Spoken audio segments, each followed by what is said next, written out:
Hi hello ನಮಸ್ಕಾರ. ನಾನು Abhishek Sringeri.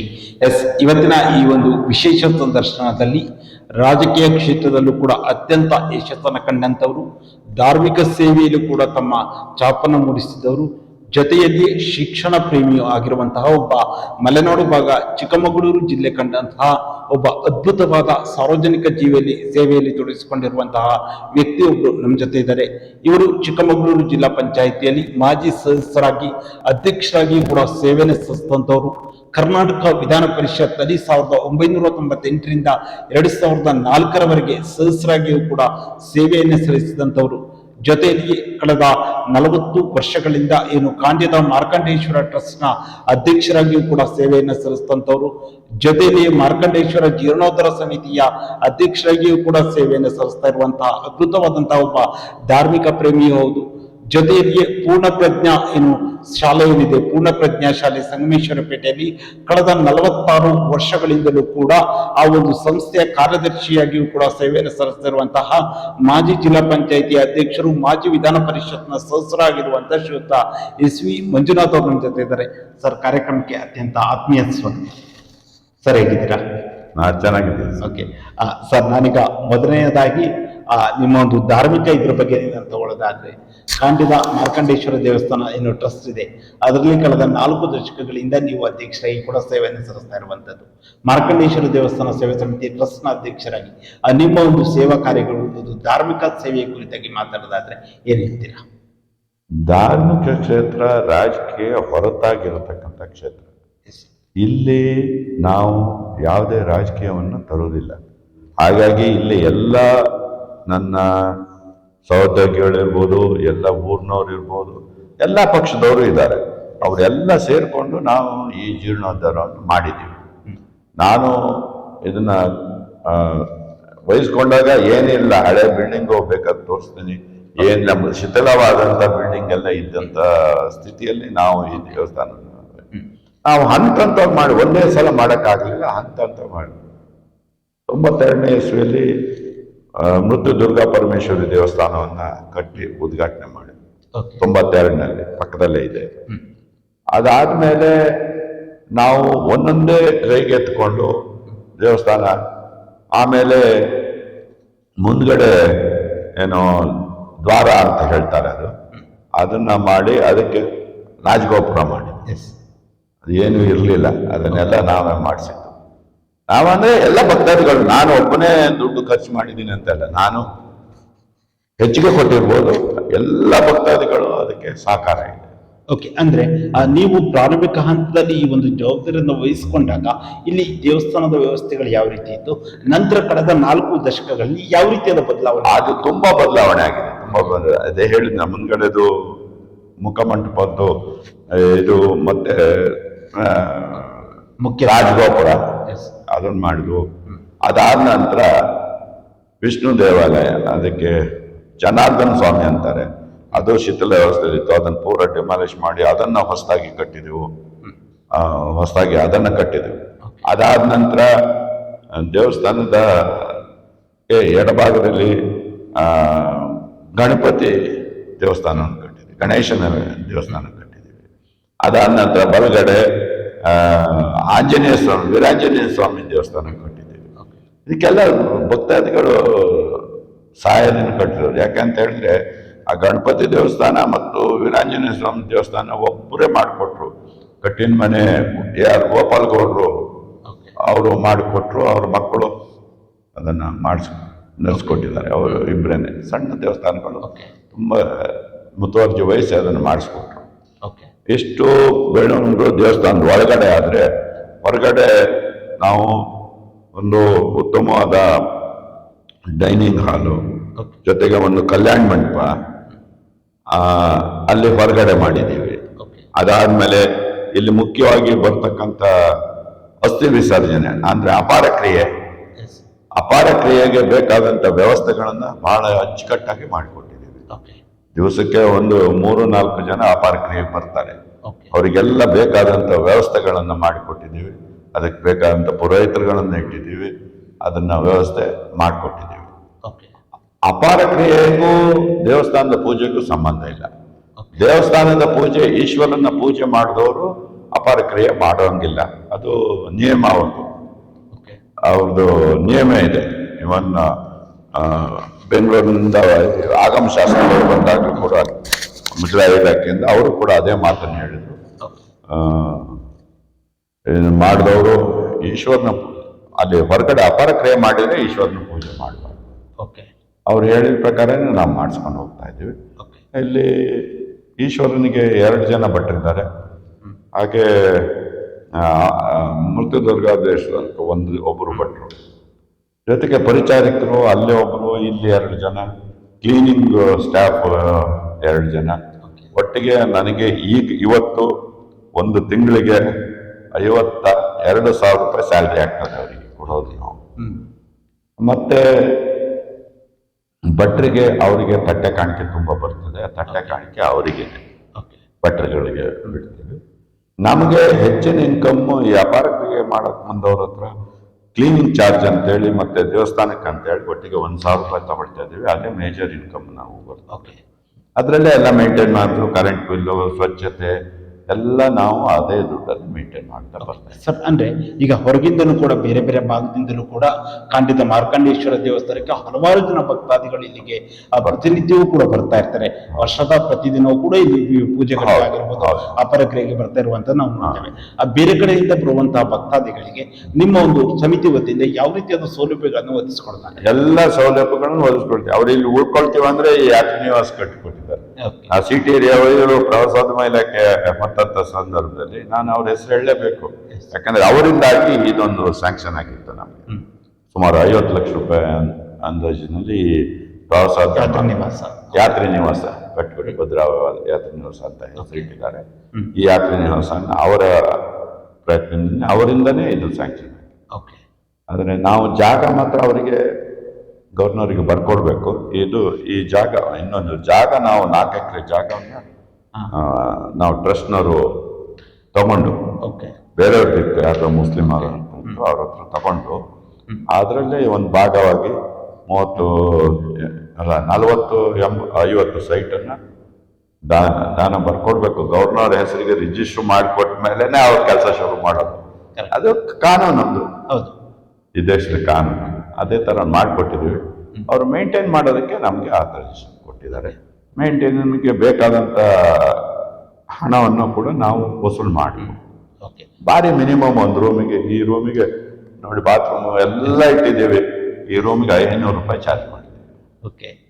Okay sir, ಅದೇ ರೀತಿಯಲ್ಲಿ ನೀವು ಒಂದು ಕಡೆ ಟ್ರಸ್ಟ್ನ ಅಧ್ಯಕ್ಷರಾಗಿದ್ದು ಒಂದು ವಿಚಾರ ಆದರೆ, ಇನ್ನೊಂದು ಖಾಂಡ್ಯ ಮಾರ್ಕಂಡೇಶ್ವರ ದೇವಸ್ಥಾನ ಜೀರ್ಣೋದ್ಧಾರ ಸಮಿತಿಯ ಅಧ್ಯಕ್ಷರಾಗಿಯೂ ಕೂಡ ನೀವು ಈ ದಿನದವರೆಗೂ ಇದೆಲ್ಲ ಸೇರೇ ಮಾಡಿರೋದು.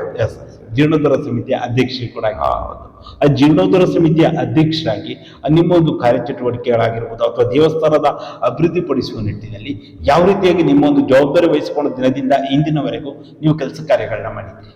ನಮಗೆ ಕೆಲಸ ಕಾರ್ಯಗಳನ್ನು ಮಾಡೋದಕ್ಕೆ ಯಾವುದೇ ಸರ್ಕಾರಗಳಿತ್ತು.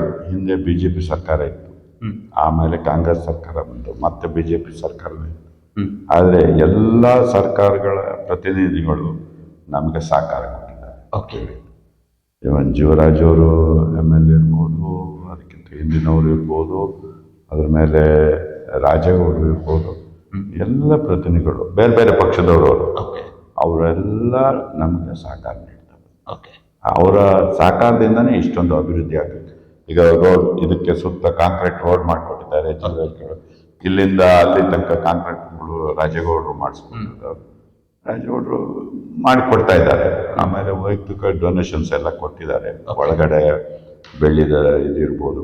ನಾವು ಮುಖ್ಯವಾಗಿ ಜೀರ್ಣೋದ್ಧಾರ ಸಮಿತಿ ವತಿಯಿಂದ ಒಂದು ಮುಖ್ಯ ದ್ವಾರ, ಬಾಗಿಲು ಮತ್ತು ಅದರ ಸುತ್ತ ಇರತಕ್ಕಂಥ ಇದನ್ನ ಬೆಳ್ಳಿ ಕವಚ ಮಾಡಿ ಸುಮಾರು 1.5 ಕೋಟಿ ರೂಪಾಯಿ ಖರ್ಚು ಮಾಡಿದ್ವಿ. ಅದಕ್ಕೆಲ್ಲ ಭಕ್ತಾದಿಗಳು ಎಲ್ಲ ದುಡ್ಡು ಕೊಟ್ಟಿದ್ದಾರೆ. ಅಂದ್ರೆ ಮೇಜರ್ ಸೇರ್ ಇರ್ಬೋದು, ಬೇರೆಯವರು ಎಲ್ಲ ಸೇರಿ ಕೊಟ್ಟಿದ್ರು. ಆಗಿನ ಕಾಲದಲ್ಲಿ ಬೆಳ್ಳಿ ರೇಟ್ ಭಾರಿ ಕಮ್ಮಿ ಇತ್ತು. ಇವತ್ತಾದ್ರೂ ಮಾಡೋಕ್ಕೆ ಆಗಲ್ಲ. ನಾವೆಲ್ಲ 40,000ದಿಂದ ಶುರು ಮಾಡಿ 80,000ಕ್ಕೆ ಮುಗಿಸ್ಬಿಟ್ಟು 1 ಕ್ವಿಂಟಾಲ್ ಚಿಲ್ಲರೆ ಅದಕ್ಕೆ ಬೆಳ್ಳಿ ಹಾಕಿದ್ದೀವಿ. ಆದರೆ ಅವಾಗ ಮಾಡಿದ್ರು ಅಂದ್ರೆ ಈಗ ಮಾಡೋಕ್ಕಾಗಲ್ಲ. ಈಗ ಬೆಳ್ಳಿ ರೇಟ್ 3 ಲಕ್ಷ ಆಗೋಗ್ತದೆ. ಈಗ ಮಾಡೋಕ್ಕಾಗ್ತಿರ್ಲಿಲ್ಲ. ಅವತ್ತೇನೋ ದೇವರು ನಡ್ಸ್ಕೊಂಡು ಮಾಡಿಕೊಡ್ತಾರೆ. ಓಕೆ. ಅನ್ನು ಮುಂದಿನ ದಿನಗಳಲ್ಲಿ ಕೂಡ ಈ ಮಾರ್ಕಂಡೇಶ್ವರ ದೇವಸ್ಥಾನದ ಅಭಿವೃದ್ಧಿಪಡಿಸುವ ನಿಟ್ಟಿನಲ್ಲಿ ಏನು ಪ್ಲಾನಿಂಗ್ಗಳನ್ನ ಹಾಕೊಂಡಿದ್ದೀರಾ? ನಾವು ಅಭಿವೃದ್ಧಿ ದೃಷ್ಟಿಯಲ್ಲಿ ಈಗ ದೇವಸ್ಥಾನಕ್ಕೆ ಮೇಲ್ಗಡೆ ಇರತಕ್ಕಂಥ ಗೋಪುರಕ್ಕೆ ಎಸ್. ತಾಮ್ರದ ಹೊದಿಕೆ ಮಾಡಬೇಕು ಅಂತ, ಅದು ಕಲ್ಲಿಂದು ಇದಿದೆ, ತಾಮ್ರದ ಹೊದಿಕೆ ಮಾಡಬೇಕು ಅಂತ ಹೇಳಿ ಒಂದು ಸಂಕಲ್ಪ ಮಾಡಿ ಅದಕ್ಕೆ ಬೇಕಾದ ಹಣಗಳನ್ನ ಕಲೆಕ್ಟ್ ಮಾಡ್ತಾ ಇದ್ದೀವಿ. ಹೆಚ್ಚಿನ ಭಕ್ತಾದಿಗಳು ಅದಕ್ಕೊಂದು 50 ಲಕ್ಷ ರೂಪಾಯಿ ಖರ್ಚಾಗುತ್ತೆ. ಓಕೆ. ಈಗಾಗಲೇ ಒಂದು 20-22 ಲಕ್ಷ ರೂಪಾಯಿ ಕಲೆಕ್ಷನ್ ಆಗಿದೆ. ನಾನು ಎಲ್ಲರಿಗೂ ಫೋನ್ ಮಾಡಿ ಹೇಳಿ ಮತ್ತೆ ಒಂದು ಲೆಟರ್ ಬರೆದಿದ್ದೆ, ಅಷ್ಟರಲ್ಲೇ ಭಕ್ತಾದಿಗಳು ನಮಗೆ ಹಣ ತಲುಪಿಸಿದ್ದಾರೆ. ಇನ್ನೊಂದು 20-25 ಲಕ್ಷ ಬೇಕು, ಕೊಡ್ತಾರೆ, ಭಕ್ತಾದಿಗಳು ಕೊಡ್ತಾರೆ, ನಾನು ಕೊಡ್ತೀನಿ. ಹಾಗೆ ಅದನ್ನ ಇನ್ನು ಇವತ್ತು ಅವರು ಬಂದಿದ್ದಾರೆ, ಉಡುಪಿ ಅವರು ಬಂದಿದ್ದಾರೆ. ಅವರು ಅದನ್ನ ಕೆಲಸ ವಹಿಸಿ ಮಾಡೋರು. ಅವರು ಇವತ್ತೆಲ್ಲ ಮೆಜರ್ಮೆಂಟ್ ತೆಗೆದು ಎಲ್ಲ ರೆಡಿ ಮಾಡಿ ಇನ್ನು 6 ತಿಂಗಳೊಳಗೆ ಅದನ್ನ ಕೆಲಸ ಮುಗಿಸ್ತೀವಿ ನಾವು. ಓಕೆ. ಓಕೆ. ಅಷ್ಟು ಸಂಕಲ್ಪ ಇದೆ ನಮ್ದು, ಮಾಡ್ತೇವೆ. ಅದ್ರ ಜೊತೆಗೆ ಒಂದು ತೀರ್ಥ ಮಂಟಪ ಅಂತೀವಿ ನಾವು, ಅದನ್ನು ಹೊಸದಾಗಿ ಮಾಡಿದ್ವಿ. ಅದಿನ್ನೂ ಕಂಪ್ಲೀಟ್ ಮೊನ್ನೆ ಸುಮ್ಮನೆ ರಫ್ ಆಗಿ ಮಾಡಿದ್ವಿ, ಇನ್ನೂ ಪೇಂಟಿಂಗ್ ಎಲ್ಲ ಆಗಿದೆ, ನೀವು ಬಂದಾಗ ನೋಡ್ಬೋದು. ಅಲ್ಲಿ ಅದು ಭಾರಿ ಚೆನ್ನಾಗಿ ಬಂದಿದೆ, ಅದ್ರದ್ದು ಕೆಲಸ ಆಗಿದೆ. ಅದು ಒಂದು 15 ಲಕ್ಷ ರೂಪಾಯಿ ಖರ್ಚಾಯಿತು. ಎಲ್ಲ ಭಕ್ತಾದಿಗಳು ಕೊಡ್ತಿದ್ದಾರೆ, ಮಾಡ್ತಾ ಇದ್ದೀವಿ. ಅದು ಈಗ ಕಂಪ್ಲೀಟ್ ಆಯ್ತು ಹೆಚ್ಚು ಕಮ್ಮಿ. ಅದ್ರ ಮೇಲೆ ಆಫೀಸು ಅವಶ್ಯಕತೆ ಇತ್ತು. ಆಫೀಸ್ ಬಾಯ್ ಈಗ ಬಂದಂಥ ಭಕ್ತಾದಿಗಳಿಗೆ ಒಂದು ಕುಂಕುಮಾರ್ಚನೆನೋ ಮತ್ತೊಂದು ಏನು ಪೂಜೆ ಬೇಕೋ ಆ ಚೀಟಿಗಳನ್ನು ಕಲೆಕ್ಷನ್ ಮಾಡಿ ಆ ಚೀಟಿಗೆ ಕೊಟ್ಟು ಇದು ಮಾಡೋದಕ್ಕೆ ಒಂದು ಆಫೀಸ್ ಮಾಡಿದ್ದೀವಿ. ಒಬ್ಬ ಆಫೀಸ್ ಹುಡುಗನ್ನ ನೇಮಕ ಮಾಡ್ಕೊಂಡಿದ್ದೀವಿ. ಇಷ್ಟು ಈಗ ಡೆವಲಪ್ಮೆಂಟ್ಗಳು ಆಗ್ತಾನೆ ಇರ್ತವೆ. ನಾವೇನು ಇನ್ನೊಂದು ಅಲ್ಲೊಂದು ಯಾರೋ ಗೆಸ್ಟ್ ಹೌಸ್ ಕಟ್ಟಿದ್ರು, ಅದೆಲ್ಲ ಬಿದ್ದೋಗಕ್ಕಾಗಿತ್ತು, ಅದು ಬಿಡಿಸಿಟ್ಟಿದ್ವಿ. ಅದನ್ನು ಕೂಡ ಇನ್ನೊಂದು ವರ್ಷದಲ್ಲಿ ಮುಗಿಸ್ಬೇಕು ಅಂತ ಯೋಜನೆಗಳು ಇದ್ದಾವೆ. ದೇವರೇ ಹೇಗೆ ಗೊತ್ತೆ, ನನಗೆ ಆರೋಗ್ಯ ಚೆನ್ನಾಗಿ ಕೊಟ್ಟರೆ ಎಲ್ಲ ಮುಗಿಸ್ತೀನಿ. ಓಕೆ ಸರ್, ಅದೇ ರೀತಿಯಲ್ಲಿ ಈಗ ರಾಜಕೀಯದ ಕುರಿತಾಗಿ ಮಾತಾಡೋದಾದ್ರೆ, ನೀವೊಂದು 30-35 ವರ್ಷಗಳ ಹಿಂದೆ ಜಿಲ್ಲಾ ಪರಿಷತ್ ಇದ್ದಾಗಲೇ ಕೂಡ ಆ ಚಿಕ್ಕಮಗಳೂರು ಜಿಲ್ಲಾ ಪಂಚಾಯತಿ ಏನಾಗಿದೆ ಜಿಲ್ಲಾ ಪರಿಷತ್ನ ಅಧ್ಯಕ್ಷರಾಗಿ ಕೂಡ ಸೇವೆಯನ್ನು ಸಲ್ಲಿಸಿದ್ರಿ. ಅಂದಿನ ಆ ಒಂದು ನಿಮ್ಮ ಒಂದು 5 ವರ್ಷಗಳ ಅವಧಿಯ ಒಂದು ಸಂದರ್ಭನ ಮೆಲುಕಾಕಿ ನೋಡಿದ್ರೆ, ನಿಮ್ಮ ಅವಧಿಯಲ್ಲಾಗಿರುವಂಥ, ಯಾಕಂದ್ರೆ ಡಿ ಚಿಕ್ಕಮಗಳೂರು ಜಿಲ್ಲೆಗೆ ನೀವು ಅದು ಅಧ್ಯಕ್ಷರಾಗಿದ್ರಿ, ಆ ಒಂದು ಜವಾಬ್ದಾರಿಯನ್ನು ನೀವು ಯಾವ ರೀತಿಯಾಗಿ ನಿರ್ವಹಿಸಿದ್ರಿ? ನೋಡಿ, ಆಗಿನ ಕಾಲದ ರಾಜಕೀಯ ವ್ಯವಸ್ಥೆಗಳೇ ಬೇರೆ. ನಾನು ಹೈಲಿ ಪ್ರಿನ್ಸಿಪಲ್, ಅಂದರೆ ಯಾವುದೇ ಎಕ್ಸೆಪ್ಟ್ ಇಲ್ದಲೇ ಹೈಲಿ ಪ್ರಿನ್ಸಿಪಲ್ ಮತ್ತು ಎಥಿಕ್ಸ್ ಓರಿಯೆಂಟೆಡ್ ರಾಜಕೀಯ ಮಾಡಬೇಕು ಅಂತ ನಾನು ಹೋಗಿದ್ದು ಅಲ್ಲಿ. ಜಿಲ್ಲಾ ಪಂಚಾಯತಿ ಹೇಗೋ ನಿರ್ವಹಣೆ ಮಾಡಿದೆ. ಮಾಡುವಾಗ ಅಂತ ಸಂದರ್ಭದಲ್ಲಿ ಆವಾಗ ಇದ್ದಂಥ ಮೆಂಬರ್ಗಳು ಪಕ್ಷ ಇರಲೇ ಇಲ್ಲ ಅಲ್ಲಿ. ಓಕೆ. ಎಲ್ಲ ಮೆಂಬರ್ಗಳು ಸಹಕಾರ ನೀಡ್ತಿದ್ರು. ಮತ್ತು ಜೊತೆಗೆ ಕರಪ್ಷನ್ ಅನ್ನೋ ಮೆಂಬರ್ಗಳಲ್ಲಿ ಇರಲೇ ಇಲ್ಲ. ಎಲ್ಲ ದುಡ್ಡಿನ ಆಸೆ ಇರು ಅಂತ ಹೇಳಿದ್ರು. ರಾಮದಾಸ್ ಇರ್ಬೋದು, BL ಸುಬ್ಬಮ್ಮ ಇರ್ಬೋದು, ಎಲ್ಲ ಯಾರು ದುಡ್ಡಿನ ಆಸೆ ಇರತಕ್ಕಂಥ ಸೇವೆ ಮಾಡಬೇಕು ಮಾಡಬಹುದಂತ ಇದ್ರು. ಈಗಿನ ಕಾಲ ಹೇಗಾಗಿದೆ ಅಂತ ಹೇಳಿದ್ರೆ ಅದೊಂದು ಬಿಟ್ಟು ಬಾಕಿದೆಲ್ಲ ಮಾಡ್ತಾರೆ. ಈಗಿನ ರಾಜಕಾರಣ ಅಂದ್ರೆ ಹಣವನ್ನ ಹಾಕಿ ಹಣವನ್ನು ತೆಗೆಯುವಂತ ಒಂದು ಬಿಸ್ನೆಸ್. ಅದು ನಾನು ಹಾಗಾಗಿ ನಾನೇನಾಯ್ತು, MLCಗೂ ಕಂಟೆಸ್ಟ್ ಮಾಡಿದೆ ಲೋಕಲ್ ಬಾಡೀಸ್ 98ರಲ್ಲಿ. ಅದರಲ್ಲೂ ನಾನು ಅದ್ರ ಬಗ್ಗೆ ಕೇಳೋದಾದ್ರೆ, ನೀವು ಕರ್ನಾಟಕ ವಿಧಾನ ಪರಿಷತ್ತಿನ ಸದಸ್ಯರಾಗಿಯೂ ಕೂಡ 6 ವರ್ಷಗಳ ಕಾಲ 1998ರಿಂದ 2004ರವರೆಗೆ ಸೇವೆ ಸಲ್ಲಿಸುವ ಒಂದು ಅವಕಾಶ ಕೂಡ ಸಿಕ್ಕಿತು. ಆ ಒಂದು 1998ರಿಂದ 2004ರ ಅವಧಿಯಲ್ಲಿ ಆ ವಿಧಾನ ಪರಿಷತ್ನ ಸದಸ್ಯರಾಗಿ ನಿಮ್ಮ ಒಂದು ಸೇವೆ ಅಥವಾ ನಿಮ್ಮ ಒಂದು ಕೆಲಸ ಕಾರ್ಯಗಳನ್ನ ಈ ದಿನಕ್ಕೆ ನೀವು ಮೆಲುಕಾಕಿ ನೋಡಿದ್ರೆ, ಅಂದು ನೀವು ಮಾಡಿದ ಕೆಲಸ ಕಾರ್ಯಗಳು ಯಾವ ರೀತಿಯಾಗಿತ್ತು? ಆವತ್ತಿನ ಕೆಲಸ ಕಾರ್ಯಗಳು ಈ ವಿಧಾನ ಪರಿಷತ್ ಸದಸ್ಯರಿಗೆ ಬಹಳ ಒಂದು ಪರಿಷತ್ ಸದಸ್ಯರು ಶಾಸಕರು ಅಂತ ಮರ್ಯಾದೆ ಕೊಡ್ತಿರ್ಲಿಲ್ಲ. ಒಂದು ಇನ್ಸಿಡೆನ್ಸ್ ನಡೀತು. ಏನು ನಡೀತು ನಾನು ಹೇಳ್ಬೋದಲ್ಲ? ಖಂಡಿತ. ಏನು ನಡೀತು ಅಂತ ಹೇಳಿದ್ರೆ, ಆಗಿನ ಜಿಲ್ಲಾಧಿಕಾರಿಗಳು ನನ್ನನ್ನು ನೀವು ಶಾಸನಸಭೆ ಸದಸ್ಯರಲ್ಲ, ನೀವು ಫ್ಲಡ್ ರಿಲೀಫ್ ಮೀಟಿಂಗಿಗೆ ನೀವು ಬರೋಂಗಿಲ್ಲ. ಓಕೆ. ನಾನು ಅವಾಗ ಮನಸ್ಸಿಗೆ ತುಂಬ ಬೇಜಾರು ಆಯಿತು. ನಾನು ಪ್ರಿವಿಲೇಜ್ ಮೋಷನ್ ಮೂವ್ ಮಾಡಿದೆ. ಎಲ್ಲಿ ಕೌನ್ಸಿಲಲ್ಲಿ ಇದ್ದ ಮೆಂಬರ್ಸ್ ಎಲ್ಲರೂ ಅನಾನಿಮಸ್ ಡಿಸಿಷನ್ ಕೊಟ್ಟರು. ಅವ್ನು ಕರೆಸಿ ಕಟಕಟೆಯಲ್ಲಿ ನಿಲ್ಲಿಸಿದ್ರು. ಆ ಟಿ ಸಿನ ಫಸ್ಟ್ ಟೈಮು ಇನ್ಯಾರು ನಿಲ್ಲಿಸಿಲ್ಲ, ಇನ್ಯಾರು ಮಾಡೋದು ಇಲ್ಲ. ಓಕೆ. ಪರಿಷತ್ ಕಟಕಟೆಯಲ್ಲಿ ನಿಲ್ಲಿಸಿ ಅವನು ವಾಗ್ದಂಡನೆ ಮಾಡಿ ತಪ್ಪಾಯ್ತು ಅಂತ ಕ್ಷಮಾಪಣೆ ಕೇಳಿ ಆಮೇಲೆ ಸರ್ಕ್ಯುಲರ್ಗಳು ಒಂದ್ರ ಮೇಲೆ ಒಂದು ಸರ್ಕ್ಯುಲರ್ ವಿಧಾನ ಪರಿಷತ್ ಸದಸ್ಯರಿಗೂ ಕೂಡ ಏನು ಶಾಸಕರಿಗೆ ದೊರೆಯತಕ್ಕಂಥ ಸೌಲಭ್ಯಗಳು ಮತ್ತು ಗೌರವ ದೊರೀಬೇಕು ಅಂತೇಳಿ ಸರ್ಕ್ಯುಲರ್ಸ್. ಆಮೇಲೆ ಅಲ್ಲದೆ ವಿಧಾನ ಪರಿಷತ್ನ ಸದಸ್ಯರುಗಳು ಕೂಡ ಸಚಿವರಾಗುವ ಒಂದು ಅವಕಾಶ ಸಚಿವರಾಗ ಅವಕಾಶ ಇತ್ತು. ಓಕೆ. ಆದ್ರೆ ಬೇರೆ ಮೀಟಿಂಗ್ಗಳಿಗೆ ಕೆಲವು ಕರಿತಿರ್ಲಿಲ್ಲ. ಈಗ ಆಮೇಲೆ ಎಲ್ಲದಕ್ಕೂ ಅವಕಾಶಗಳು ಸಿಕ್ತು. ಅದೊಂದು ಇನ್ಸ್ಟೆನ್ಸ್. ಕೆಲವರು ಬೇಜಾರು ಮಾಡ್ತಾರೆ, ಆದ್ರೆ ನಾನು ಬೇರೆ ದಾರಿ ಇರಲಿಲ್ಲ. ಅದು ನಾನು ಮಾಡಿದ. ಈಗಲೂ ಮೊನ್ನೆ ಯಾರೋ ಸಿಕ್ಕಿದ್ರು ಸೈಮನ್, ಅವರು ಹೇಳ್ತಿದ್ರು ನಿಮ್ಮ ಕಡೆಯಿಂದ ಕಣಪ್ಪ ನಮ್ಗೆಲ್ಲ ಗೌರವ ಬಂತು ಅಂತ. ಹೀಗೆ ಹೊರಟಿ ಅವ್ರು ಹೇಳ್ತಾರೆ.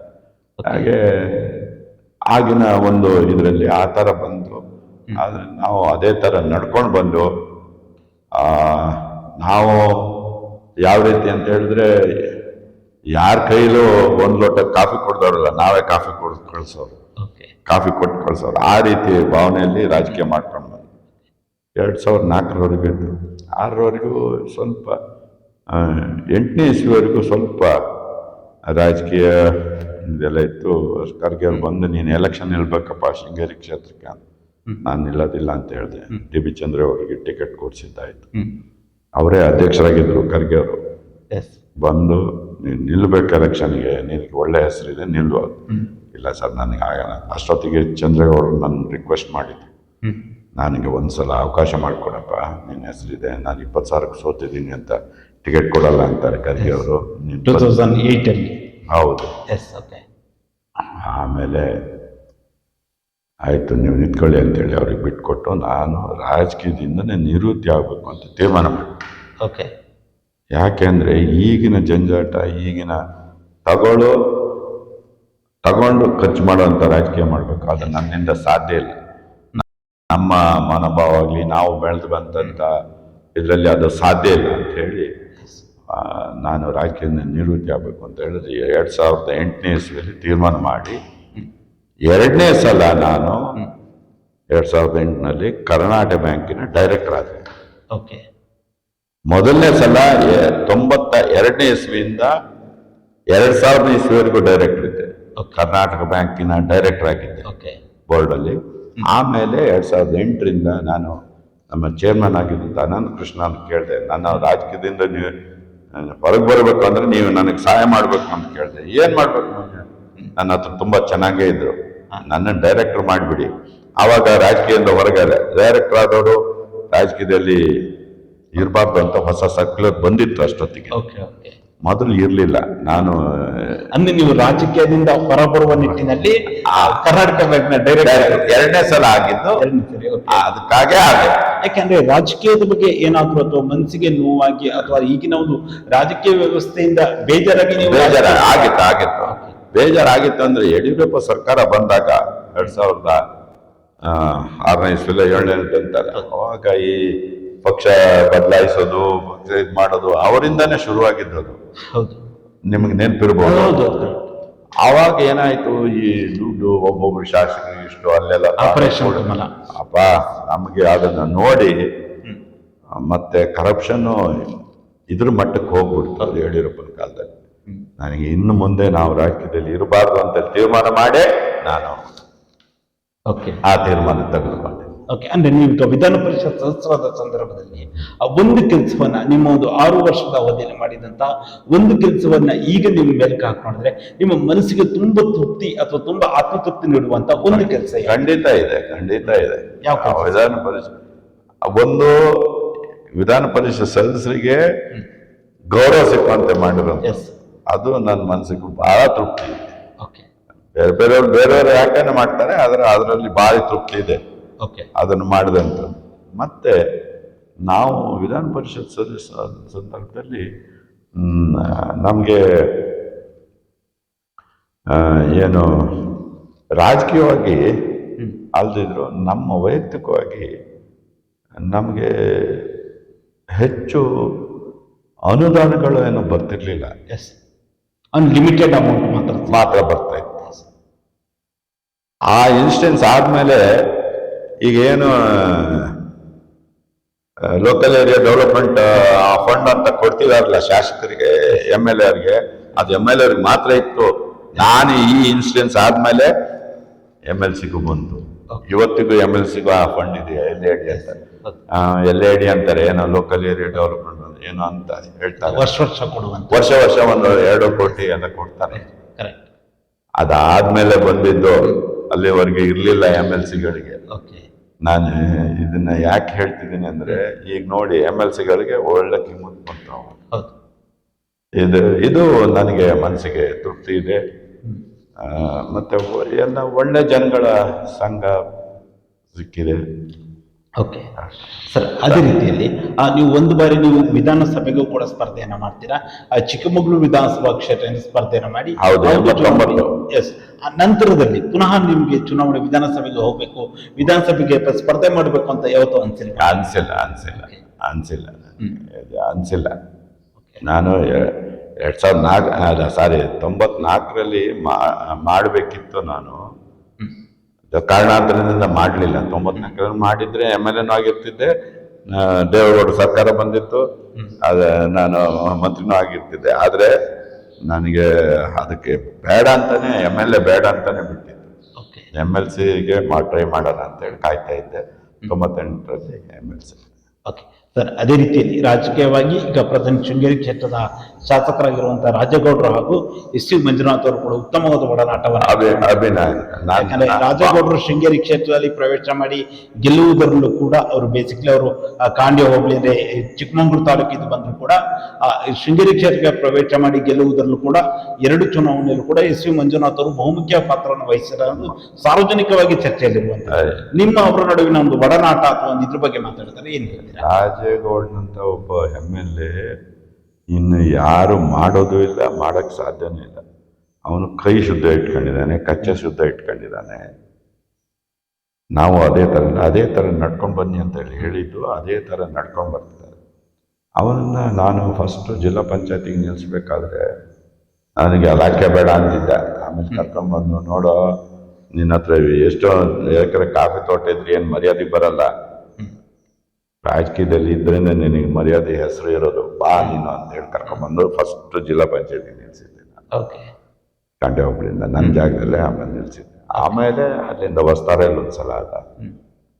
ಆಮೇಲೆ ಎಲೆಕ್ಷನ್ ಬಂದಂಥ ಸಂದರ್ಭದಲ್ಲಿ ನಾನು ಅವನಿಗೆ, ರಾಜಕೀಯ ಅಂದರೆ ಕಾಂಗ್ರೆಸ್ ಪಕ್ಷ ಅಂತಲ್ಲ, ನನ್ನ ಆತ್ಮೀಯ ಸ್ನೇಹಿತ ಅಂತ ಹೇಳಿ ಸಾಕಷ್ಟು ಸಹಕಾರ ಮಾಡಿ ಆಮೇಲೆ ಚುನಾವಣೆ ಹೇಗೆ ಮಾಡಬೇಕು ಅಂತೇಳಿ ಮಾರ್ಗದರ್ಶನ ಕೊಡ್ತಾ ಇದ್ದೆ. ಎಲ್ಲ ಮಾರ್ಗದರ್ಶನ ನಾನೇ ಕೊಡ್ತಿದ್ದು, ಅದನ್ನು ಅವನು ಪರಿಪಾಲನೆ ಮಾಡ್ತಿದ್ದ. ಒಂದು ಜನಗಳಿಗೆ ಎಲ್ಲ ತಲುಪಿಸೋದ್ರ ಬಗ್ಗೆ ಇರ್ಬೋದು, ಯಾವ ರೀತಿ ಚುನಾವಣೆ ಮಾಡಬೇಕು ಅಂತೇಳಿ ಮಾರ್ಗದರ್ಶನ ಕೊಡ್ತಾ ಇದ್ದೆ. ಆ ಮಾರ್ಗದರ್ಶನ ಪರಿಪಾಲನೆ ಮಾಡಿದ. ಮತ್ತೆ ಅವನು ಎಮ್ ಎಲ್ ಎ ಆದಮೇಲೆ ಯಾರ ಹತ್ರನೂ ಕೈ ಒಡ್ಡಿ 10 ರೂಪಾಯಿ ಕೇಳಿಲ್ಲ, ಕೆಟ್ಟ ಹೆಸರು ಕೇಳಿಲ್ಲ. ನಿಮಗೆ ಗೊತ್ತಿರ್ಬೋದು, ನೀವು ಎಲ್ಲ ಅಷ್ಟು ಶುದ್ಧವಾದ ಇದು ಇಟ್ಕೊಂಡಿದ್ದಾನೆ. ಪ್ರತಿ ವರ್ಷ ಎಲೆಕ್ಷನಲ್ಲಿ ಸುಮ್ಮನೆ ತೋಟ ಎಲ್ಲ ಮಾಡಿ, ಮೊನ್ನೆನೂ ಬೈದೆ, ಇನ್ನು ಮುಂದೆ ಎಲೆಕ್ಷನ್ ಬೇಡ. ಮೊನ್ನೆ ಕ್ಲಬ್ಬಲ್ಲಿ ಎಲ್ಲರಿಗೂ ದುಡ್ಡು ಇದು ಹಂಚ್ತಾ ಇದ್ದ. ಹೇಳಿದೆ, ನೀನು ಮನೆ ಹಾಳು ಮಾಡಿಕೊಂಡು ರಾಜಕೀಯ ಮಾಡ್ತಾ ಇದೀಯ, ಇದಾಗಲ್ಲ. ಏನಾದರೂ ಅಲ್ಪ ಸ್ವಲ್ಪ ಮಾಡ್ಕೊಂಡ್ರೆ ರಾಜಕೀಯ ಮುಂದಕ್ಕೆ ಮಾಡು, ಇದನ್ನು ಮಾಡಬೇಡ. ಹೇಳ್ತೀನಿ ನೋಡಿ, ರಾಜೇಗೌಡ 13ನೇ ಇಸ್ವಿಯಲ್ಲಿ ಎಲೆಕ್ಷನಲ್ಲಿ ನಾವು ಸೋತು, 18ರಲ್ಲಿ ನಾವು ಗೆದ್ದು, 18ನೇ ಇಸ್ವಿಯಲ್ಲಿ ಅವನು ಗೆಲ್ಲಬೇಕಾದ್ರೆ 50 ಎಕರೆ ತೋಟ ಮಾಡಿದ. ಮತ್ತೆ 23 ಎಲೆಕ್ಷನ್ಗೆ ಮತ್ತೆ 50 ಎಕರೆ ಮಾಡಿದ. ಯಾಕಪ್ಪ ಇದು ನಿನ್ಗೆ ಹೇಳಿದ್ರೆ ಗೊತ್ತಾಗಲ್ಲ. ದುಡ್ಡು ಯಾವುದು 23 ಎಲೆಕ್ಷನಲ್ಲಿ ಅವನ ತೋಟನ ಸೋಮಣ್ಣನೇ ತಗೊಂಡಿರೋದು. ಯಾರು ಈಗ BJP ಮಿನಿಸ್ಟರ್ ಅವರೇ ತಗೊಂಡಿರೋದು. ನನ್ನ ಕೈಲೇ ದುಡ್ಡೆಲ್ಲ ತಂದುಕೊಟ್ಟಿದ್ದು. ಇದೇ ಹೇಳಬೇಕು.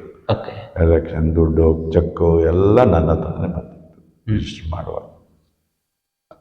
ಅಂತ ಸಂದರ್ಭ ನೋಡಪ್ಪ ಮನೇನು ಮಕ್ಕಳು ಅದೇ ಬೈತಾರೆ, ಯಾಕೆ ನಿನಗೆ ರಾಜಕೀಯ, ಸುಮ್ಮನೆ ನಮ್ಮನ್ನ ಬರೀ ಕೈ ಮಾಡ್ತೀಯ, ಈಗಾಗಲೇ ಸುಮಾರು ತೋಟಗಳು ಎಲ್ಲ ಮಾರಿ ಆಯಿತು, ನಮ್ಮನ್ನು ಬರೀ ಕೈ ಮಾಡ್ತೀಯ ಅಂತ ಮಕ್ಕಳು ಬೈತಾರೆ, ಇನ್ನು ಮುಂದೆ ರಾಜಕೀಯ ಬೇಡ ಅಂತ. ಅವನು ಒಂದ್ಸಲ ಹೇಳ್ದ, ಮುಂದೆ ಎಲೆಕ್ಷನ್ ಇಲ್ಲಲ್ಲ ಅಂತ ಹೇಳ್ತಾನೆ. ಆದರೆ ಒಂದು ಮಾತು ಹೇಳಿದಾನೆ, ನನ್ನ ಹತ್ರ ಜೀವರಾಜ್ ಎಲೆಕ್ಷನ್ ಇದ್ರೆ ನಾನು ನಿಲ್ತೀನಿ ಅಂತ. ಯಾಕಪ್ಪ, ಅವನು ನನ್ನನ್ನು ಹೀನಾಯವಾಗಿ ದಂಡಿಸಿದ್ದಾನೆ, ಅದಕ್ಕೋಸ್ಕರ ಅವನನ್ನು ಸೋಲಿಸ್ಬೇಕು ಮತ್ತೊಂದ್ಸಲ, ಅವನ ರಾಜಕೀಯದಿಂದ ನಿರ್ಣಯ ಮಾಡಬೇಕು ಅನ್ನೋದಕ್ಕೋಸ್ಕರ ಅವ್ರನ್ನಿದ್ರೆ ಎಲೆಕ್ಷನ್, ಅವನು ನಿಲ್ಲಲ್ಲ ಅಂದರೆ ನಾನು ಎಲೆಕ್ಷನ್ ನಿಲ್ಲಲ್ಲ.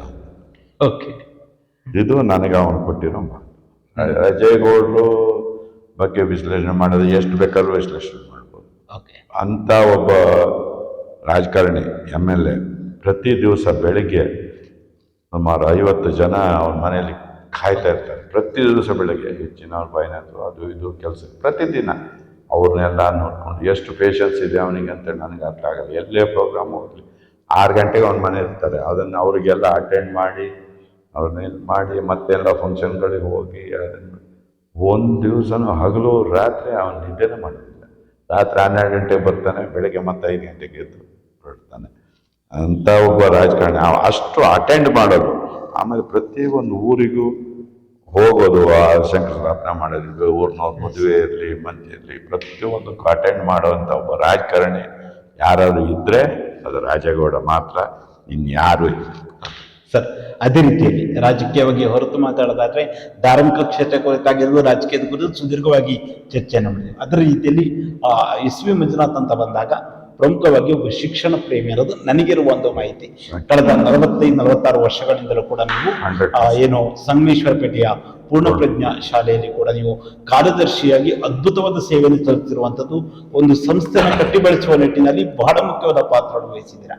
ನಿಮ್ಮ ಒಂದು ಶಿಕ್ಷಣ ಕ್ಷೇತ್ರಕ್ಕೆ ಪೂರ್ಣಪ್ರಜ್ಞಾ ಶಾಲೆಯ ಬೆಳವಣಿಗೆಯ ನಿಟ್ಟಿನಲ್ಲಿ ಆಗಿರ್ಬೋದು, ಅದರ ಒಂದು ಯಶಸ್ಸಿನ ನಿಟ್ಟಿನಲ್ಲಿ ನಿಮ್ಮ ಒಂದು ಸೇವೆಯನ್ನು ಮೆಲುಕಾಕೋದಾದ್ರೆ ಈ ಒಂದು ಶಿಕ್ಷಣ ಕ್ಷೇತ್ರ ಕುರಿತಾಗಿ ಏನ್ ಹೇಳ್ತೀರಾ? ನೋಡಿ, ಅದನ್ನ ವಿಭೂತೇಶ ತೀರ್ಥರು ಅವರು ಸ್ವಾಮೀಜಿ ಆದರೆ ಎಜುಕೇಶನ್ ಅವರ ದೃಷ್ಟಿ ಪ್ರೈಮರಿ ಎಜುಕೇಶನ್, ಕಾಲೇಜ್ ಕೂಡ ಮಾಡಬೇಡಿ ಅಂತ ಹೇಳ್ತಾರೆ, PUCನೂ ಮಾಡಬೇಡಿ, ಪ್ರೈಮರಿ ಎಜುಕೇಶನ್ ಒಳ್ಳೆ ಎಜುಕೇಶನ್ ಕೊಡಬೇಕು ನನ್ನ ಮಕ್ಕಳಿಗೆ, ಅವರು ಮುಂದೆ IAS ಮಾಡಬೇಕು, ಸ್ಪೋರ್ಟ್ಸ್ನಲ್ಲಿ ಒಲಿಂಪಿಕ್ ಹೋಗ್ಬೇಕು ಅಂತ ಕನಸ್ಕೊಂಡವರು. ಅವರ ಗರಡಿಯಲ್ಲಿ ನಾನು ಬರ್ತಾನೆ. ಅವರು ನನ್ನನ್ನು ಗುರುತಿಸಿ, ನಾನು ಅದು ಆದ್ಮಾರ್ ಮಠ ಅಂತ ಹೇಳಿದ್ರೆ ಅಷ್ಟಮಠಗಳಲ್ಲಿ ಒಂದು, ಉಡುಪಿ ಅಷ್ಟಮಠಗಳಲ್ಲಿ ಒಂದು, ಹೌದು ಬ್ರಾಹ್ಮಣನ ಸಂಸ್ಥೆ. ಆದ್ರೆ ನನ್ನನ್ನು ಇಟ್ಕೊಂಡು ಎಲ್ಲ ಕಡೆನೂ ಬೇರೆ ಬೇರೆಯವ್ರನ್ನ ಇಟ್ಟಿದ್ದಾರೆ. ಎಲ್ಲ ಕಡೆನೂ ಇವತ್ತು ಬ್ರಾಹ್ಮಣತ್ವ ಮಾಡೋದಿಲ್ಲ ಅವರು. ಈಗಿರೋ ಸ್ವಾಮಿಗಳು ಅಷ್ಟೇ, ಮೊದಲೇ ಇದ್ದವರು. ಅವರು ಯಾರು ನಿಸ್ಪಾತ್ರವಾಗಿ ಸೇವೆ ಸಲ್ಲಿಸ್ತಾರೆ ಅವರನ್ನ ಮಾಡ್ಕೊಳ್ತಾರೆ. ಟೀಚರ್ಸ್ ಸೆಲೆಕ್ಷನ್ ಕೂಡ ಮೆರಿಟ್ ಇದ್ದವ್ರನ್ನ ಮಾತ್ರ ಮಾಡಿ, no question of caste and ಇದು, ಆ ಥರ ಸೆಲೆಕ್ಷನ್ ಆಗುತ್ತೆ ನಮ್ಮಲ್ಲಿ. ನಾನು ಅವರ ಒಂದು ಗರಡಿಯಲ್ಲಿ ಬೆಳೆದು ಅವರನ್ನು ನಮ್ಮದು ಸಂಸ್ಥೆ 78ರಲ್ಲಿ ಮಾಡಿದಾಗ ಕೇವಲ 48 ಜನ ವಿದ್ಯಾರ್ಥಿಗಳು. ಇವತ್ತು ನಮ್ಮ ಸಂಸ್ಥೆ ದೊಡ್ಡದಾಗಿ ಬೆಳೆದಿದೆ. 28 ಎಕರೆ ಜಮೀನಿದೆ, ಅದರಲ್ಲಿ 18 ಎಕರೆ ನನ್ನ ಎಫರ್ಟ್ಸ್. ಲೀಸಿಗೆ ತಗೊಂಡು ಅದರ ಮೇಲೆ ಅದನ್ನು ಕನ್ಫರ್ಮ್ ಮಾಡಿಸೋವರೆಗೂ ಭಾಳ ಎಫರ್ಟ್ ಹಾಕಿ 18 ಎಕರೆ. ಇನ್ನು 8 ಎಕರೆ ಠಾಣ ಅದು ಪಂಚಾಯತಿಯವ್ರು ಕೊಟ್ಟಿದ್ದಾರೆ. ಇನ್ನೂ ಒಂದು 4 ಎಕರೆ ಪರ್ಚೇಸ್ ಮಾಡಿದ್ದೆ ಅಷ್ಟೇ. ಸರ್, ಅವಾಗ 48 ಮಕ್ಕಳಿದ್ರು ಅಂತ ನೀವು ಹೇಳಿದ್ರಿ. ಪ್ರೆಸೆಂಟ್ ಈಗ ನಿಮ್ಮ ಒಂದು ಪೂರ್ಣಪ್ರಜ್ಞಾ ಸಂಗಮೇಶ್ವರಪೇಟೆ ಏನಿದೆ, ಇದ್ರಲ್ಲಿ ಪ್ರೆಸೆಂಟ್ ಎಷ್ಟು ಜನ ಮಕ್ಕಳಿದ್ದಾರೆ? ಪ್ರೆಸೆಂಟ್ ಈಗ 700 ಮಕ್ಕಳಿದ್ದಾರೆ. 700 ಮಕ್ಕಳು. ಅದರಲ್ಲಿ 500 ಮಕ್ಕಳು ಹಾಸ್ಟೆಲ್ನಲ್ಲಿ ಇದ್ದಾರೆ. ಇನ್ನೊಂದು 300 ಮಕ್ಕಳು ಹೊರಗಡೆ ಡೈಲಿ ಬಂದು ಡೇ ಸ್ಕಾಲರ್ಸ್ ಅಂತೀವಿ ನಾವು, ಅವರು ಬಂದು ಸಂಸ್ಥೆನ ಭಾಳ ಇದರಲ್ಲಿ ಬೆಳೆಸಿ. ನಮ್ಮ ಗುರುಗಳು ಏನು ಹೇಳ್ತಿದ್ರು, ನೀನು ಹೆಚ್ಚು ಫೀಸ್ ತಗೊಳ್ಬಾರ್ದು, ಎಷ್ಟು ಮಕ್ಕಳಿಗೆ 1 ವರ್ಷ ಖರ್ಚಾಗತ್ತೆ ಅಷ್ಟು ಮಾತ್ರ ತಗೋ, ನಮಗೆ ಮಠಕ್ಕೆಲ್ಲ ದುಡ್ಡು ಬೇಡ, ಎಷ್ಟು ಮಕ್ಕಳು ಖರ್ಚಾಗುತ್ತೆ ಅಷ್ಟು ತಗೋ, ಅಲ್ಪ ಸ್ವಲ್ಪ ಉಳಿದ್ರೆ ಇಲ್ಲೇ ಖರ್ಚು ಮಾಡಿ. ಅದು ಅವರ ಧೋರಣೆ. ಇವತ್ತು ಎಲ್ಲ ಶಾಲೆಗಳು ಅದೇ ಧೋರಣೆ ನಡೀತವೆ. ನನ್ನಲ್ಲಿ ಒಟ್ಟಿಗೆ ನನ್ನನ್ನ ಆಡಳಿತ ಮಂಡಳಿ ಸದಸ್ಯರು ಮಾಡಿದ್ದಾರೆ.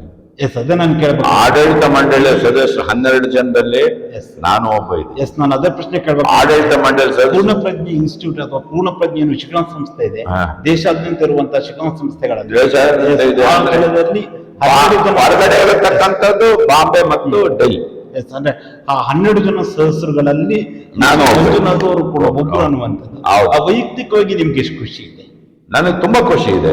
ಎಸ್, ಅರೆ ಇಲ್ಲೆಲ್ಲ ಸೇವೆ ಮಾಡ್ತೀವಿ. ಆಡಳಿತ ಮಂಡಳಿ ನಾವಿದ್ದಾಗ ಈಗ ನೋಡಿ, ಮತ್ತೆ ನಾಟು ಮಂಗಳವಾರ ಮೀಟಿಂಗ್ ಆಗುತ್ತೆ, ಓಕೆ, ನಾವು ಹೋಗ್ತೀವಿ.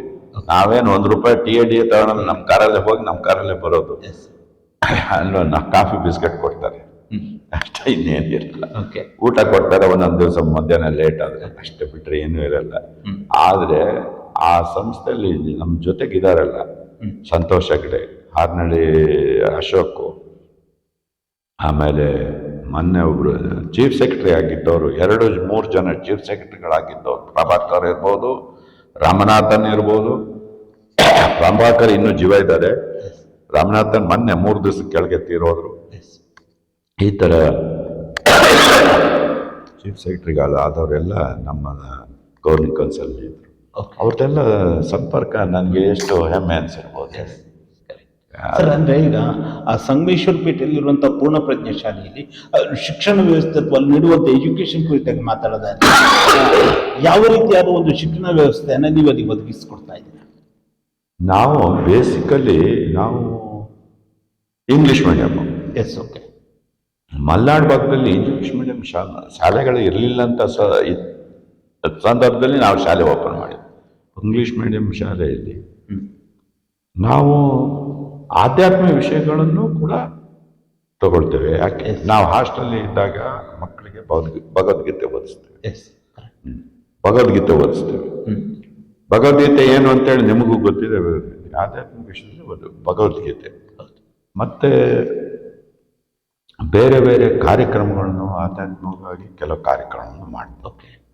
ಆದರೆ ಅದನ್ನು ಭಾಳ ಇದರಲ್ಲಿ ಮಾಡೋದಿಲ್ಲ.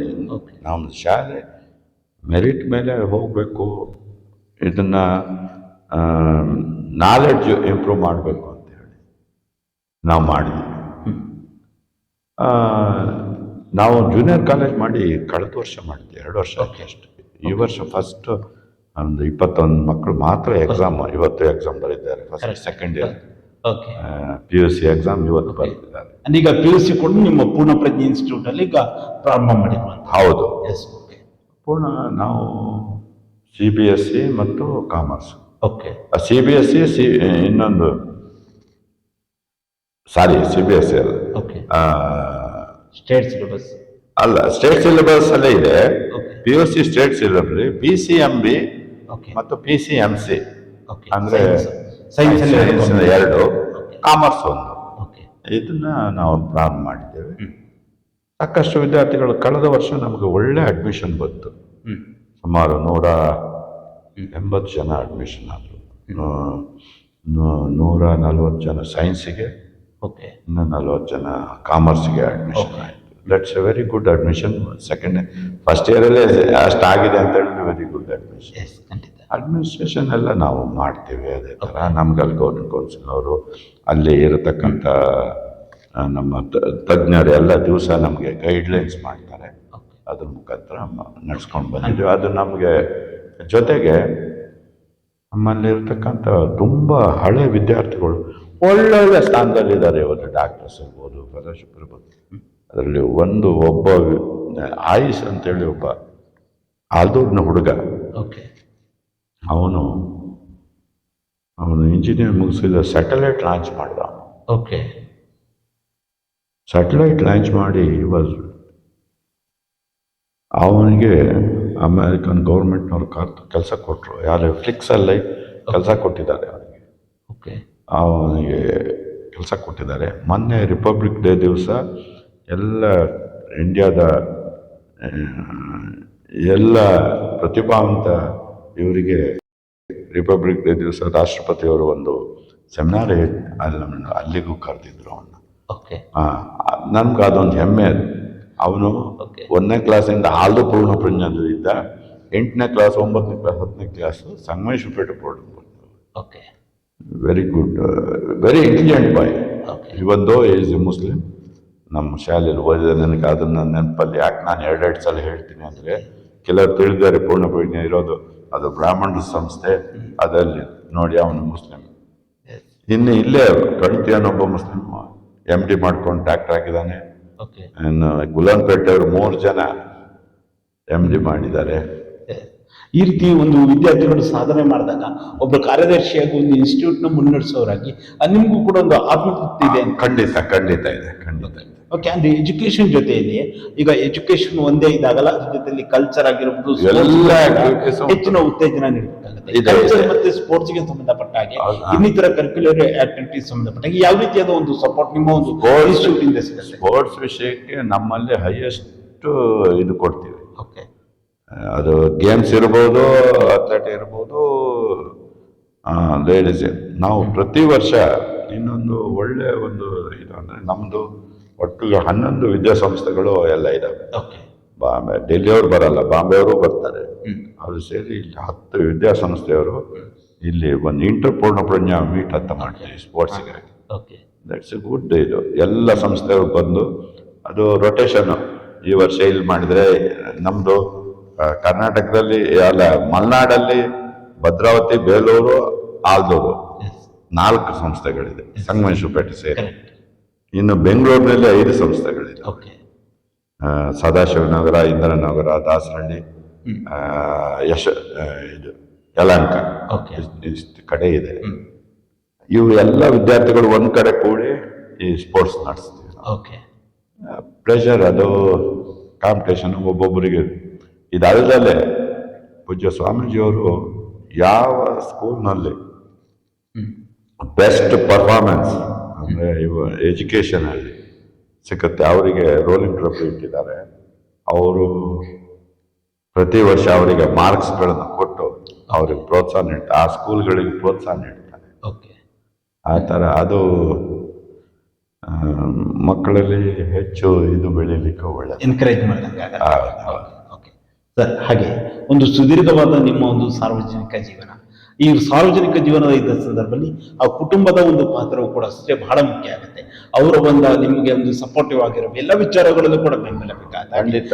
ನಿಮ್ಮ ಒಂದು ಈಗ ಒಂದು ಸುದೀರ್ಘವಾದ ಒಂದು 5 ದಶಕಗಳ ಕಾಲದ ಒಂದು ಸಾರ್ವಜನಿಕ ಜೀವನದಲ್ಲಿ ನಿಮ್ಮ ಕುಟುಂಬದ ಒಂದು ಅವರ ಒಂದು ಬೆಂಬಲವನ್ನ ಮೆಲುಕಾಕಿ ನೋಡಿದ್ರೆ ಏನ್ ಹೇಳ್ತೀರಾ? ನನಗೆ ಕುಟುಂಬದವ್ರ ಬೆಂಬಲ ತುಂಬ ಚೆನ್ನಾಗೇ ಇತ್ತು. ನಮ್ಮ ತಂದೆಯರಿದ್ದಾಗ ಅವರು 2000 ಇಸ್ವಿಯಲ್ಲಿ ತೀರ್ಕೊಂಡ್ರು. ಆಗಲೇ 2002ರಲ್ಲಿ ತೀರ್ಕೊಂಡಿದ್ರು. ಅಲ್ಲಿವರೆಗೂ ಅವರು ಮನೆ ಕಡೆ ಇರ್ತಿದ್ರು. ನನಗೆ ನಮ್ಮ ಮನೆಯವರು ತುಂಬ ಸಹಕಾರ ನೀಡ್ತಿದ್ರು. ಓಕೆ ತಾಯಿ ಇರ್ಬೋದು, ತಂದೆ ಇರ್ಬೋದು, ಮನೆಯವರು. ತಾಯಿ ತಂದೆ ಮೊದಲು, ಆಮೇಲೆ ಮನೆಯವರು. ಎಸ್ ನನಗೆ ನಾನು ಎಲ್ಲೇ ಸಾರ್ವಜನಿಕ ಜೀವನಕ್ಕಾಗಿ ಎಷ್ಟೊತ್ತಿಗೆ ಓಡಾಡಿದ್ರು ಕೂಡ ಅವರು, ನಾವು ರಾತ್ರಿ 12 ಗಂಟೆಗೆ ಬಂದರೂ ಬಾಗಿಲು ತೆಗೆದು ಊಟ ಹಾಕ್ತಾ ಇದ್ರು ಅಂತ ಸಂದರ್ಭದಿಂದ ಅವರ ಸಹಕಾರ 100ಕ್ಕೆ 100 ಇತ್ತು. ಓಕೆ ನನಗೆ ತೃಪ್ತಿ ಇರತಕ್ಕಂಥದ್ದು, ನಾನು ಕರ್ನಾಟಕ ಬ್ಯಾಂಕಿನ ಡೈರೆಕ್ಟರ್ ಆಗಿ ಓಕೆ ಸುಮಾರು 16 ವರ್ಷ, ಮೊದಲು 8 ವರ್ಷ, ಆಮೇಲೆ 8 ವರ್ಷ ಇದ್ನಲ್ಲ, ಒಂದು 500 ಜನರಿಗೆ ಕೆಲಸ ಕೊಡಿಸಿರ್ಬೋದು. ಓಕೆ, ಕರ್ನಾಟಕ ಬ್ಯಾಂಕಿನ ಒಬ್ಬ ನಿರ್ದೇಶಕರಾಗಿ 500 ಜನಕ್ಕೆ ಕೆಲಸವನ್ನು ನೀಡಿದ್ರು. ಓಕೆ ಅಂದ್ರೆ ನಾವು ರೆಕಮೆಂಡ್ ಮಾಡ್ತಿದ್ದು, ಅದು ಪ್ಯೂರ್ಲಿ ಆನ್ ಮೆರಿಟೇ ಬರೋದು, ಎಲ್ಲ ಎಕ್ಸಾಮ್ ಬರೀಬೇಕು. ಆದ್ರೆ ವೈವನಲ್ಲಿ ಸ್ವಲ್ಪ ಇನ್ಫ್ಲುಯೆನ್ಸ್ ಮಾಡ್ತಿದ್ದು ನಾವು. ಓಕೆ ನಮ್ಮ ಹುಡುಗರು, ನಮ್ಮ ಜಿಲ್ಲೆಯ ಹುಡುಗರುಗಳಿಗೆ ತುಂಬಾ ಜನಕ್ಕೆ ಸಹಾಯ ಮಾಡಿ ಕೆಲಸ ಕೊಡಿಸಿದೆ. ಓಕೆ ಅದೇ ನನಗೆ ತೃಪ್ತಿ. ಓಕೆ, 500 ಜನಕ್ಕೆ ಕೆಲಸವನ್ನು ನೀಡಿರುವಂಥದ್ದು ಅಂದ್ರೆ ನಿಮ್ಮ ಒಂದು ಇದರಲ್ಲಿ ನಿರ್ದೇಶಕರ ಸಂದರ್ಭದಲ್ಲಿ ಅದು ನಿಮ್ಗೆ ಒಂದು, ಯಾಕಂದ್ರೆ ಮಲೆನಾಡು ಭಾಗದಲ್ಲಿ ಉದ್ಯೋಗ ಅನ್ನೋದು ಬಹಳ ಇತ್ತೀಚೆಗೆ ಇಲ್ಲಿನ ಯಾವ ಬ್ರಾಂಚ್ ಎಲ್ಲ ಹೊಡೆದ್ರೆ ಹೆಸರು ಹೇಳೋಂಥ ಪರಿಸ್ಥಿತಿ ಇದೆ. ಓಕೆ, ಅಲ್ಲದೆ ಇನ್ನೊಂದು ಕಡೆ ಕೆಲವೊಂದು ಕಡೆ ಬ್ಯಾಂಕ್ಗಳು ಬರುವಲ್ಲೂ ಕೂಡ ಮಲೆನಾಡಿನ ಭಾಗದಲ್ಲಿ ಆ ಕರ್ನಾಟಕ ಬ್ಯಾಂಕ್ ಶಾಖೆ ಓಪನ್ ಆಗಲು ಕೂಡ ಬಹಳ ದೊಡ್ಡ ಪಾತ್ರ ಇದೆ ಅಂತಾರೆ. ಈಗ ಹಲವಾರು ಕಡೆಗಳಲ್ಲಿ ನಾನು ಕೇಳಲ್ಪಟ್ಟಿದ್ದೀನಿ. ಈ ರೀತಿಯಾಗಿ ನಿಮ್ಮ ಹತ್ರ ಎಲ್ಲರೂ ಒಂದ್ ಕಡೆ ಬಂದಾಗ, ಬೇಡಿಕೆ ಬಂದಾಗ ಯಾವ ರೀತಿಯಾಗಿ ನೀವು ಅದನ್ನ ನೆರವೇರಿಸ್ತೇವೆ? ಖಂಡಿತ ನಿರ್ವಹಿಸಿದ್ದೇನೆ. ಆದ್ರೆ ಬ್ಯಾಂಕ್ ಒಂದು ಬ್ರಾಂಚ್ ಅನ್ನು ಓಪನ್ ಮಾಡ್ಬೇಕಾದ್ರೆ ಅಲ್ಲಿ ಫೀಸಿಬಿಲಿಟಿ ಬೇಕಾಗ್ತದೆ, ಸುಮ್ಮನೆ ಎಲ್ಲ ಮಾಡ್ಲಿಕ್ಕೆ ಆಗಲ್ಲ. ಅಂತ ಸಂದರ್ಭದಲ್ಲಿ ಫೀಸಿಬಿಲಿಟಿ ಅದನ್ನು ಸ್ಟಡಿ ಮಾಡ್ತಾರೆ. ಅದನ್ನು ಸ್ಟಡಿ ಮಾಡಿ ಅವ್ರು ನಮಗೆ 2-3-4 ಪ್ರಪೋಸಲ್ ಇಟ್ಟಿರ್ತಾರೆ. ಅದರಲ್ಲಿ ಒಂದು ಪ್ರಪೋಸಲ್ ನಾವು ಮಾಡಬೇಕಾಗ್ತದೆ ಅಂತ ಸಂದರ್ಭದಲ್ಲಿ. ಅಂದ್ರೆ ಕರ್ನಾಟಕ ಬ್ಯಾಂಕ್ ಅನ್ನುವಂಥದ್ದು ಈಗ ಇಡೀ ಇಂಡಿಯಾದಲ್ಲಿ ಒಂದು ಫೇಮಸ್ ಆಗಿರುವುದು ಹೆಚ್ಚಿನ ಪ್ರೈವೇಟ್ ಸೆಕ್ಟರ್ ಬ್ಯಾಂಕ್ಗಳಲ್ಲಿ. ಯಾಕಂದ್ರೆ ಈ ಭಾರತದ ಬೇರೆ ಬೇರೆ ಭಾಗದಲ್ಲೂ ಕೂಡ ಕರ್ನಾಟಕ ಬ್ಯಾಂಕ್ ಇರುವಂತದ್ದು ಹಲವಾರು ರೀತಿಯಲ್ಲಿ ಯಶಸ್ಸನ್ನು ಕಾಣಿಸ್ತಾ ಇದೆ. ಕರ್ನಾಟಕ ಬ್ಯಾಂಕ್ ಅಲ್ಲಿ ಲಕ್ಷಾಂತರ ಜನರಿಗೆ ಉದ್ಯೋಗವನ್ನು ಕೂಡ ನೀಡಿರುವಂತದ್ದು. ಒಬ್ಬ ನಿರ್ದೇಶಕರಾಗಿ ನೀವು ಮಾಡಿರುವಂತ ಸೇವೆ ನಿಮಗೆ ಇಷ್ಟು ಖುಷಿ ಇದೆ? ಈಗ ತುಂಬಾ ಇದೆ. ನನಗೆ ಬ್ಯಾಂಕಿನ ಡೈರೆಕ್ಟರ್ಗಳು ದೊಡ್ಡ ದೊಡ್ಡ ಸ್ಟಾಲ್ವರ್ಡ್ಸ್ ಅವ್ರದ್ದೆಲ್ಲ ನನಗೆ ಸಂಘ ಇದೆಯಲ್ಲ, ನಾನು ಫಸ್ಟ್ 92ರಲ್ಲಿ ಬ್ಯಾಂಕ್ ಹೋಗಿ ಸೇರಿದಾಗ ಅದು ಎಂಥದ್ದು ಅಂತ ಗೊತ್ತಿರಲಿಲ್ಲ. ಬ್ಯಾಂಕಿಂಗ್ ಹೆಂಗ್ ನಡೀತದೆ ಅಂತ ಗೊತ್ತಿರಲಿಲ್ಲ. ಈಗ ಅದನ್ನು ನೀರು ಕುಡಿದು ಬಿಟ್ಟಿದ್ದೀನಿ. ಬ್ಯಾಂಕಿಂಗ್ ಏನ್ ವ್ಯವಸ್ಥೆ ಈ ಭಾರತದ ನಮ್ಮದು ಮೊದಲನೇ ಕರ್ನಾಟಕ ಬ್ಯಾಂಕ್ ಇರುವ ಇಂಡಿಯಾದಲ್ಲಿ ಬ್ಯಾಂಕಿಂಗ್ ಸೇವೆ ವ್ಯವಸ್ಥೆ ಹೇಗಿದೆ, ಹೊರಗಡೆ ದೇಶದಲ್ಲಿ ಏನಿದೆ, ನಮಗೆ ನಮ್ಮ ಜೊತೆ ಇದ್ದಂತ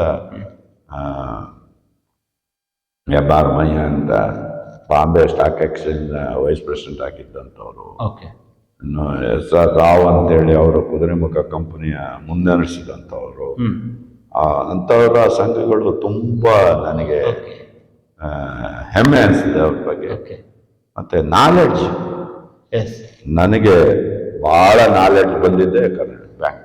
ಓಕೆ ಸರ್, ಈಗ ನಿಮ್ಮ ಸುದೀರ್ಘವಾದ ಒಂದು ಸಾರ್ವಜನಿಕ ಜೀವನದಲ್ಲಿ, ಹೌದು ನನ್ನ ಒಂದು ಜೀವನದಲ್ಲಿ ಈ ಒಂದು ಕೆಟ್ಟ ಘಟನೆ ನಡಿಬಾರ್ದಿತ್ತು, ಈ ಒಂದು ಘಟನೆಯಿಂದ ನನ್ನ ಮನಸ್ಸಿಗೆ ತುಂಬಾ ಬೇಜಾರಾಗಿತ್ತು ಅನ್ನೋ ಒಂದು ಘಟನೆ, ಒಂದು ಕೆಟ್ಟ ಘಟನೆ ಯಾವ್ದಾರಿದ್ರೆ ಯಾವ್ದು ಸರ್ ಅದು? ನನಗೆ ಆ ತರ ಕೆಟ್ಟ ಘಟನೆಗಳು ಏನು ನಡೆದಿಲ್ಲ. ಏನು ನಡೆದಿಲ್ಲ. ಸಣ್ಣ ಪುಟ್ಟ ಘಟನೆಗಳಿರ್ಬೋದು, ನಾನು ಆವಾಗಲೇ ಮರ್ತು ಬಿಡ್ತೀನಿ. ಅಂದ್ರೆ ನಿಮ್ಮ ಒಂದು ಈ ಒಂದು ಜೀವನ ಅತಿ ಹೆಚ್ಚು ಯಾವ್ದಾರ ಒಂದು ಜೀವನದಲ್ಲಿ ಒಂದು ಬ್ಯಾಡ್ ಮೂಮೆಂಟ್ ಗುಡ್ ಮೂಮೆಂಟ್ ಅಂತ ಇರುತ್ತೆ. ಹಾಗೆ ಹೆಚ್ಚು ಖುಷಿಯನ್ನ, ಹೆಚ್ಚು ಆತ್ಮತೃಪ್ತಿಯನ್ನ ನೀಡಿದಂತಹ ಒಂದು ಇನ್ಸಿಡೆಂಟ್ ಮೆಲ್ಕ್ ಹಾಕೋದ್ರೆ? ನನಗೆ ಎಲ್ಲ ಇನ್ಸಿಡೆಂಟ್ಸ್ಗಳು ಒಳ್ಳೆ ಇನ್ಸಿಡೆಂಟ್ಸ್ಗಳೇ, ತುಂಬಾ ಖುಷಿಯಾಗಿರುತ್ತೆ. ನಾನು ಹೆಚ್ಚು ಸಂತೋಷ ಪಟ್ಟಿದ್ದು ರಾಜೇಗೌಡ MLA ಆದಾಗ. ನಾನು ಇನ್ನೊಂದು ಕನಸು ಕಂಡಿದ್ದೀನಿ, ರಾಜೇಗೌಡ ಮಿನಿಸ್ಟರ್ ಆಗ್ಬೇಕು ಅಂತ. ಅದು ನೋಡ್ಬಿಟ್ರೆ ಅಂದ್ರೆ ರಾಜೇಗೌಡರ ಬಗ್ಗೆ ಅಷ್ಟೊಂದು ಪ್ರೀತಿ. ಹೌದು. ಓಕೆ ಸರ್, ಇದುವರೆಗೂ ಈ ಒಂದು ಸುದೀರ್ಘವಾದ ಸಂದರ್ಶನದಲ್ಲಿ ಭಾಗವಹಿಸಿ ಧಾರ್ಮಿಕ ಆಗಿರ್ಬೋದು, ರಾಜಕೀಯ ಆಗಿರ್ಬೋದು, ಶಿಕ್ಷಣ ಆಗಿರ್ಬೋದು, ಬ್ಯಾಂಕಿಂಗ್ ಕ್ಷೇತ್ರದಲ್ಲಿ ನಿಮ್ಮ ಒಂದು ಕೊಡುಗೆ, ಹಲವಾರು ವಿಷಯಗಳ ಕುರಿತಾಗಿ ಸುದೀರ್ಘವಾದ ಚರ್ಚೆಯಲ್ಲಿ ಭಾಗವಹಿಸಿದ್ರಿ. ಕೊನೆಯದಾಗಿ ಇಷ್ಟು ವರ್ಷಗಳ ಸುದೀರ್ಘವಾದ ಸಾರ್ವಜನಿಕ ಜೀವನದ ಕುರಿತಾಗಿ ನಿಮ್ಮ ಅಭಿಮಾನಿಗಳಿಗಾಗಿರ್ಬೋದು, ನಿಮ್ಮ ಸ್ನೇಹಿತರಿಗಾಗಿರ್ಬೋದು, ನಿಮ್ಮ ಕುಟುಂಬದವರಿಗಾಗಿರ್ಬೋದು, ಎಲ್ಲ ಸಾರ್ವಜನಿಕರಿಗೆ ಏನ್ ಹೇಳಕ್ ಬಯಸ್ತೀರಾ? ನಾನು ನನ್ನ ಶಿಷ್ಯರುಗಳಿಗೆ ಅಥವಾ ನನ್ನ ಸ್ನೇಹಿತರಿಗೆ ಇಷ್ಟ ಹೇಳೋದು, ಎಲ್ಲಿ ಹೋದ್ರೂ ಮೊದಲನೇದು ಯಾರ ಹತ್ರನೂ ದ್ವೇಷ ಕಟ್ಕೊಳ್ಬೇಡಿ. ಎರಡನೇದು ನಿಸ್ವಾರ್ಥ ಸೇವೆ ಮಾಡಿ. ಮೂರನೇದು ಹಣ ಗಳಿಸ್ಲಿಕ್ಕೆ ಹೋಗ್ಬೇಡಿ. ಇದು ಮೂರೇ ನಾನು ಎಲ್ಲರಿಗೂ ಕೊಡತಕ್ಕಂಥ ಸಂದೇಶ.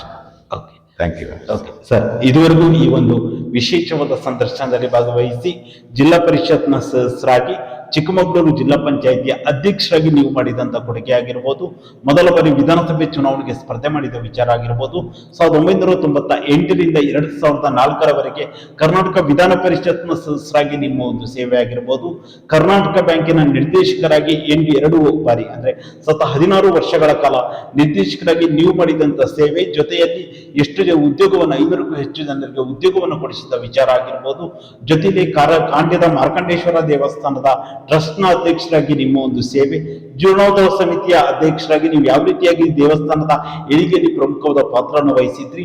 ಜೊತೆಯಲ್ಲಿಯೇ ಪೂರ್ಣ ಪ್ರಜ್ಞೆಯನ್ನು ಶಿಕ್ಷಣ ಅಂತ ಬಂದಾಗ ಪೂರ್ಣ ಪ್ರಜ್ಞೆ ಸಂಸ್ಥೆಯಲ್ಲಿ ಕಳೆದ 45-46 ವರ್ಷಗಳಿಂದ ನಿರಂತರವಾಗಿ ಸಂಸ್ಥೆಯ ಏಳಿಗೆಯಲ್ಲಿ ಪ್ರಮುಖ ಪಾತ್ರ ವಹಿಸಿ ಕಾರ್ಯದರ್ಶಿಯಾಗಿ ನಿಮ್ಮ ಒಂದು ಸೇವೆ ಆಗಿರ್ಬೋದು.